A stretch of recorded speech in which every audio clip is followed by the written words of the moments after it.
ভারতীয় হাইকমিশনার যারা দায়িত্ব পালন করেছেন খুব নিকট অতীতে, তারা যে বিএনপির সাথে একটা খুব ভালো সম্পর্ক বা একটা রেসিপ্রোকাল সম্পর্ক তারা মেনটেন করতেন, এটা আমার অভিজ্ঞতায় নেই। তিনি বলেছেন যে তিনি যখন ছিলেন, আমি বলছি তিনি সবসময় যোগাযোগ করেছেন বিএনপির নেতাদের সঙ্গে। আমি বলছি আপনাকে, সেটা হচ্ছে আমি তো আমার পার্টির ফরেন অ্যাফেয়ার্স কমিটিতে আমি দীর্ঘ সময় কাজ করেছি, আর আমি নিজে প্রফেশনালি আমি একটি কূটনৈতিক পত্রিকার সম্পাদক। তো ফলে আমি যেটা দেখেছি সেটা হচ্ছে আপনার আমাদের পার্টি 16 সালে কাউন্সিল হলো। 16 সালের কাউন্সিলে আপনার হর্ষবর্ধন শ্রিংলা নামের একজন কূটনীতিক ছিলেন ভারতের হাইকমিশনার অ্যাট দ্যাট টাইম। আমি 2016 সালের কথা বলছি। তো কাউন্সিলে তো নিয়েছিলাম আমরা সমস্ত ঢাকাস্থ সকল হেড অফ দ্য মিশনকে আমরা দাওয়াত করে থাকি। তো আমার উপরে দায়িত্ব পড়লো ভারতীয় হাইকমিশনের সাথে দেখা করে তাকে দাওয়াতটা পৌঁছে দেওয়া। তো হর্ষবর্ধন শ্রিংলার তখন প্রায় 2 বছর শেষ। এর মধ্যেও তিনি বিএনপি নেতৃত্বের সাথে কখনো মানে কার্টেসি কলম করেন। সিংলার কথা বলছেন, আসছি আমি, করেননি। যখন 111 হলো তখন চক্রবর্তী বাংলাভাষী এবং ইনসিডেন্টালি তিনি আমাদের বিক্রমপুরেরই তার বাপদাদার বাড়ি বিক্রমপুরী, শ্রীনগর উপজেলার আড়িকালে। তো যাই হোক, পিনাকরঞ্জন চক্রবর্তী তো তার পুরো টেনিওরে একবারের জন্য দেখা সাক্ষাৎ বিএনপির সাথে করেননি। তো আমাদের পার্টির তরফ থেকে যখন কেউ 111 পরপর যখন নির্বাচনটা অনেক উচ্ছ্বাস প্রকাশ করলেন যে নির্বাচনে বিএনপি একটা ভালো ফল করবে, আমি তো রাজনীতি করি, আর তো অন্য কোনো ব্যবসা বাণিজ্য করি না, আর প্যাশনের জন্য। 2014 সালে কি আপনাদের সঙ্গে কোনো যোগাযোগ হয়েছিল? না। ভারতের পররাষ্ট্র সচিব নির্বাচনে অংশ নেওয়ার ব্যাপারে কোনো কিছু? না। ওরা বরাবরই তারা নির্বাচনে অংশ নিতে বলে। নির্বাচনে অংশ নিতে বলে এই কারণে যে যাতে আওয়ামী লীগের ইলেকশনটা গভর্নমেন্টটা লেজিটিমাইজ হয়। কিন্তু সেটি তো বলার জায়গা তাদের না। আমি একটু আমাকে বলতে দেন। সেটা তাদের বলার জায়গা না, আপনি নিজেও বোঝেন। এটা কারোরই বলার জায়গা না, শুধু ভারত না। আমি যখন আমার ছাত্র জীবনে যখন আমি 80s যখন আমি মুভমেন্ট করতাম, তখন at that time American ambassador Hossain Mohammad এরশাদের আন্ডারে ইলেকশনে যেতে বললো। তখন অ্যাট দ্যাট টাইম আমার ছাত্র সংগঠন সহ আরও 21টি ছাত্র, তখন আমাদের জোটটার নামই ছিল 22 ছাত্র সংগঠন, ব্যানারটা তাই ছিল। তো 22 ছাত্র সংগঠনের তরফ থেকে আমরা একটা প্রেস রিলিজ ইস্যু করলাম, স্টেটমেন্ট করলাম, it is none of your business. তুমি মার্কিন যুক্তরাষ্ট্রের রাষ্ট্রদূত বাংলাদেশে, হোসেন মোহাম্মদ এরশাদের অধীন অর্থাৎ সামরিক শাসকের অধীনে আমরা ইলেকশনে যাব কি যাব না, এটা তুমি বলার কে? এটা আমি শুধু এটা পিনাকরঞ্জন চক্রবর্তী, এটা রিভা গাঙ্গুলি অথবা হর্ষবর্ধন শ্রিংলা, এখন যিনি কে ভদ্রলোক আছেন কি নাম যেন, যাই হোক প্রণব ভার্মা, এদের কারোরই কাজ না, এবং ইনক্লুডিং আপনার আমেরিকান অ্যাম্বাসাডারও কাজ না। কিন্তু আনফর্চুনেটলি ওই যে বলে গরিবের বউ সবার ভাবি সাব, তো সবাই বাংলাদেশে ওরা নাক গলান, কথা বলেন, আমরাও যাই, তারাও আসেন।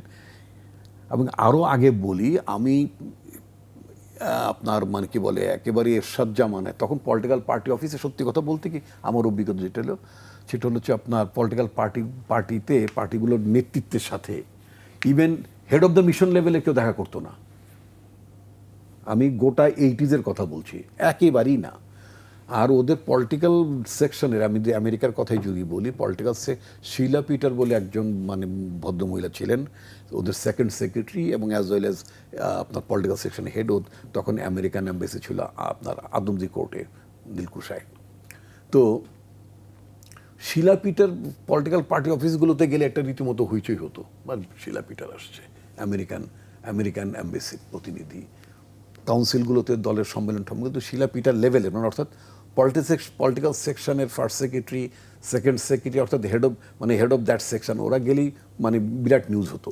এরপর আমরা যেটা দেখলাম যে সরকারের সাথেও রাষ্ট্রদূত পর্যায়ে যোগাযোগ হয়, এরপরে বিরোধী দলের পর্যায়েও রাষ্ট্রদূতরা এসে যোগাযোগ করেন।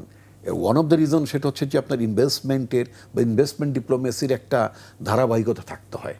আজকে যে ইউনুস গভর্নমেন্টের সময় যে বিনিয়োগগুলো হচ্ছে, যেমন এখন বিনিয়োগকারীরা কি করে, যে নেক্সট পলিটিক্যাল গভর্নমেন্ট এটা কীভাবে দেখছে, দ্যাট ইজ অলসো ইম্পর্টেন্ট।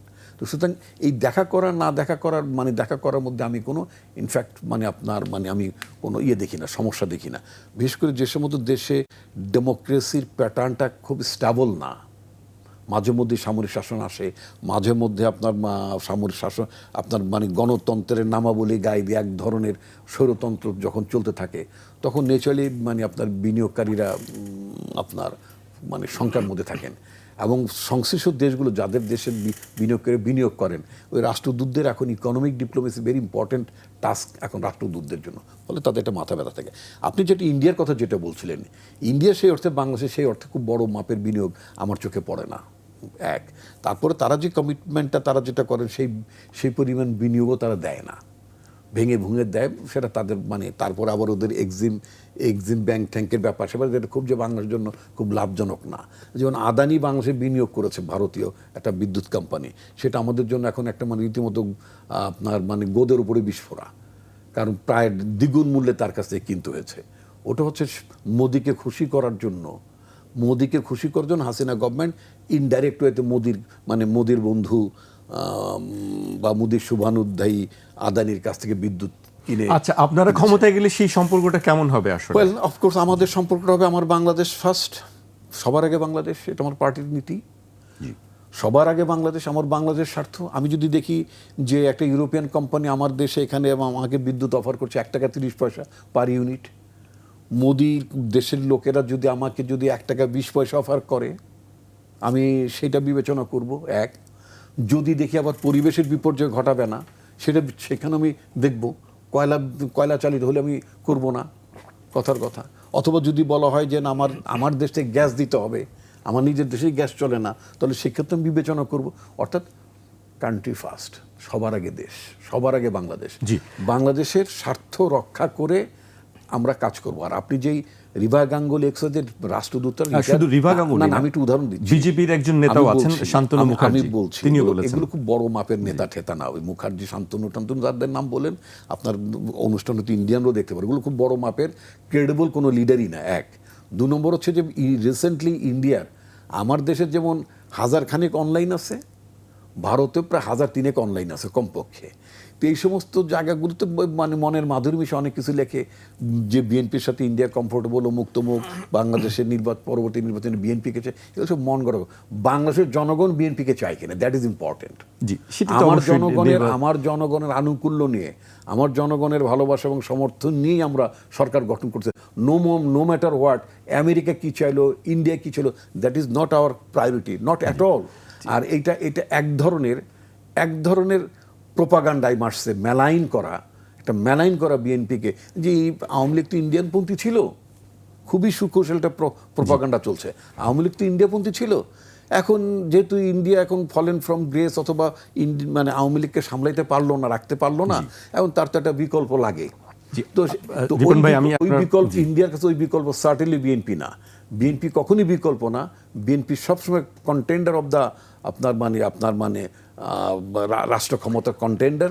তো সুতরাং এবং সেটা জনগণের সমর্থন ভালোবাসা নিয়ে এবং দেশের স্বার্থকে অগ্রাধিকার দিয়ে।